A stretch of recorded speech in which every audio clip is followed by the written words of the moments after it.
Audio Jungle. Audio Jungle.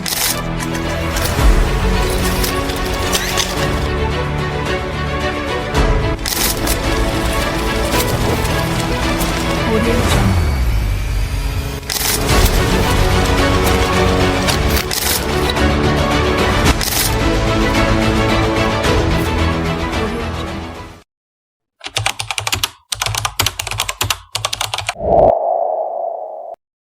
Nah, jadi gini teman-teman, etika itu berasal dari kata bahasa Yunani, yaitu ethos yang artinya kebiasaan atau adat istiadat. Nah, intinya etika itu adalah aturan tentang perilaku manusia yang ngebedain mana yang baik dan mana yang buruk, bukan cuma benar atau salah aja. Nah, kalau bisnis berasal dari kata bahasa Inggris itu bisnis, yang berasal dari kata busy yang artinya sibuk cari keuntungan lewat aktivitas jual beli atau produksi atau tukar menukar barang dan jasa. Nah, kalau digabung jadi etika bisnis, artinya prinsip moral dan nilai-nilai yang ngatur gimana kita ngambil keputusan dan bersikap di dunia usaha. Jadi bukan cuma soal legal atau enggaknya aja, tapi juga soal kejujuran, keadilan, dan tanggung jawab. Nah, dalam Islam, etika bisnis itu dibahas lebih dalam. Landasannya jelas ada di Al-Quran dan hadis. Dan di dalamnya itu ada sidik, adil, ihsan, menjauhi riba, gharar, atau hal-hal yang haram. Kalau kita hubungin ke industri halal, ini bukan cuma tentang produknya aja, tapi juga prosesnya dari bahan baku, produksi, distribusi, sampai ke tangan konsumen harus sesuai dengan syariat Islam. Nah, manfaatnya itu apa sih? Ya, yang pertama, jadi jaminan syariah. Konsumen benar-benar yakin kalau produknya itu benar-benar halal. Nah, yang kedua, bisa ningkatin kepercayaan dari konsumen. Yang ketiga, bisa ngasih keuntungan kompetitif karena label halal bisa buka akses ke pasar global. Yang keempat, bikin perusahaan lebih mudah patuh akan regulasi. Dan yang terakhir, bisnisnya lebih berkelanjutan karena peduli sosial dan lingkungan. Nah, singkatnya, etika bisnis Islam itu bikin industri halal lebih dipercaya, punya daya saing, dan pastinya berkah.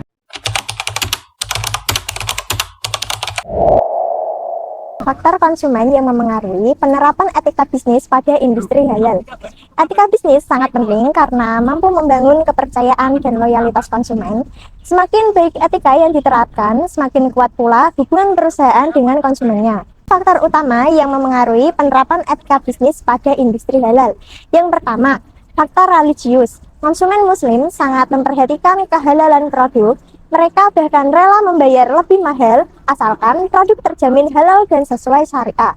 Karena itu, perusahaan harus transparan dan menjaga kehalalan di setiap tahap produksi. Yang kedua, faktor sosial dan budaya. Lingkungan sekitar, keluarga, dan budaya yang dianut masyarakat sangat berpengaruh terhadap keputusan pembelian. Misalnya di daerah yang masyarakatnya religius, konsumen cenderung lebih selektif dalam memilih produk halal. Yang ketiga, faktor ekonomi. Tingkat pendapatan memengaruhi daya beli. Konsumen berpenghasilan tinggi lebih leluasa memilih produk syariah premium, sementara pelaku usaha harus adil dalam menetapkan harga agar produk tetap terjangkau bagi semua kalangan. Keempat, faktor psikologis. Banyak konsumen merasa lebih tenang dan nyaman saat menggunakan produk halal. Selain merasa aman, ada juga rasa bangga karena sudah menerapkan nilai-nilai Islam dalam kehidupan sehari-hari. Kelima, faktor produk. Kualitas, inovasi, dan kehalalan produk menjadi pertimbangan utama konsumen. Mereka tidak hanya menilai dari label halal, tetapi juga dari bahan, desain, hingga manfaat tambahan yang ditawarkan. Dan yang terakhir, faktor pemasaran. Promosi yang dilakukan dengan jujur, transparan, dan tidak berlebihan akan lebih mudah diterima konsumen. Apalagi jika memanfaatkan media digital. Strategi pemasaran ini bisa memperkuat citra merek halal dan membangun loyalitas jangka panjang. Dengan memahami keenam faktor ini, pelaku usaha dapat menerapkan etika bisnis yang lebih baik sekaligus memperkuat posisi industri halal di tengah masyarakat.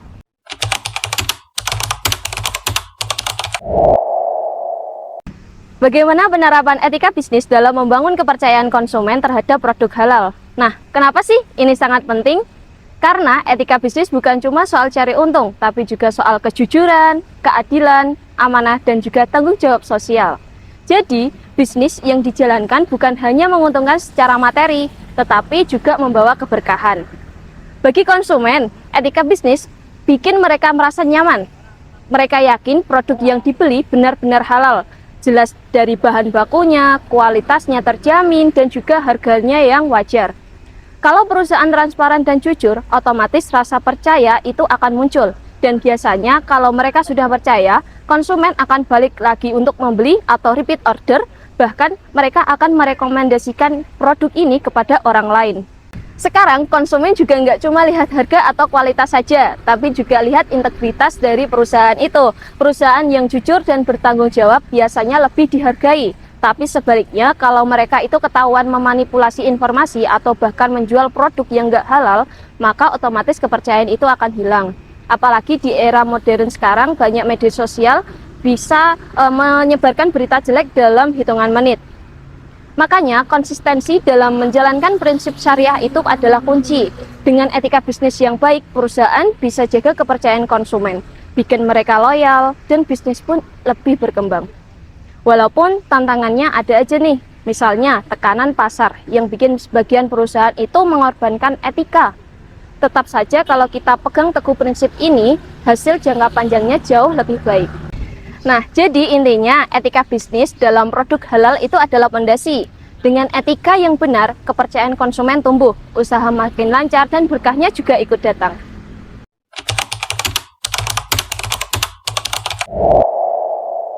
Selanjutnya adalah tantangan yang dihadapi industri halal dalam menjaga standar etika bisnis. Yang pertama, kurangnya pengetahuan produk halal. Rendahnya literasi halal akan membuat sebagian para pelaku usaha tidak memahami tentang pentingnya pemilihan bahan baku yang sesuai dengan sertifikasi halal. Hal ini akan berdampak bagi para usaha kecil karena tidak memiliki daya saing yang kuat di pasar, baik secara lokal maupun secara global. Yang kedua, kurangnya kesadaran konsumen tentang produk halal. Banyak sekali para konsumen yang masih berfokus pada harga murah tanpa memperhatikan aspek kehalalan produk yang mereka konsumsi. Akibatnya, para pelaku usaha menjadi tidak tertarik untuk meningkatkan standar halal pada produk mereka. Yang ketiga adalah biaya sertifikasi dan proses yang rumit. Selain persoalan biaya, prosedur sertifikasi halal juga sering dipandang rumit karena melibatkan serangkaian tahapan, mulai dari sertifikasi bahan baku, pemeriksaan fasilitas produksi, hingga audit oleh lembaga terkait. Proses ini akan membutuhkan waktu yang cukup lama dan membuat para pelaku usaha sering merasa kesulitan untuk memenuhi persyaratan yang telah ditentukan. Dan terakhir, minimnya infrastruktur produk halal di Indonesia. Ketimpangan infrastruktur antar wilayah akan membuat para pelaku usaha di daerah lebih sulit mengakses layanan sertifikasi logistik maupun fasilitas pendukung lainnya dibandingkan dengan para pelaku usaha yang berada di kota besar.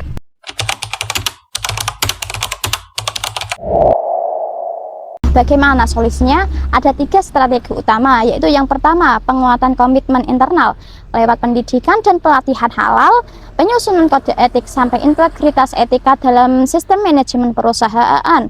Yang kedua yaitu transparansi dan akuntabilitas. Perusahaan harus menerapkan sistem jaminan halal yang ketat, jujur dalam informasi produk, serta bertanggung jawab sosial dan lingkungan. Yang ketiga yaitu kolaborasi eksternal. Perlu kerjasama dengan lembaga sertifikasi halal, melibatkan konsumen sebagai pengawas, dan dukungan penuh dari pemerintah lewat regulasi jelas, serta penegakan hukum yang tegas. Intinya, menjaga etika bisnis halal bukan cuma soal sertifikasi, tapi juga soal kejujuran, tanggung jawab, dan keberlanjutan. Kalau semua pihak berkomitmen, industri halal Indonesia bisa lebih kuat dan bersaing di tingkat global.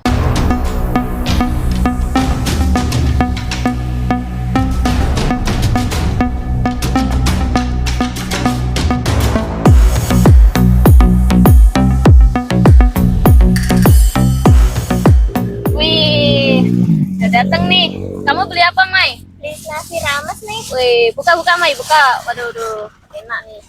Wih. Loh, kok beda, Mai? Kok basi makanannya? Masa sih?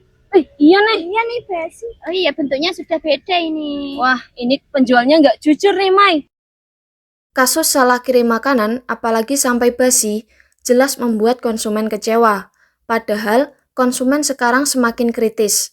Mereka membutuhkan kepastian halal, kualitas, dan pelayanan yang jujur. Etika bisnis sangat penting untuk menjaga kepercayaan. Kalau pesanan sesuai dan kualitasnya terjamin, konsumen akan puas dan setia. Namun, masih banyak penjual yang tergoda dengan untung yang cepat, sampai lupa teliti dan mengabaikan. Dengan menjaga kualitas, mengirim sesuai pesanan, dan bertanggung jawab jika ada kesalahan, dengan begitu, usaha bukan cuma dipercaya, tapi juga membawa keberkahan.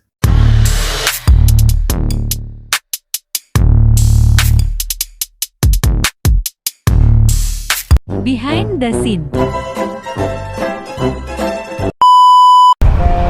Kalau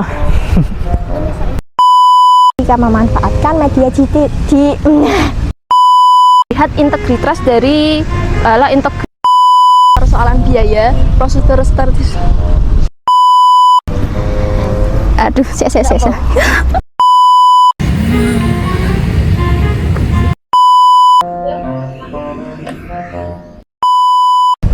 faktor layarisi. terai ku rese yo. Halo guys.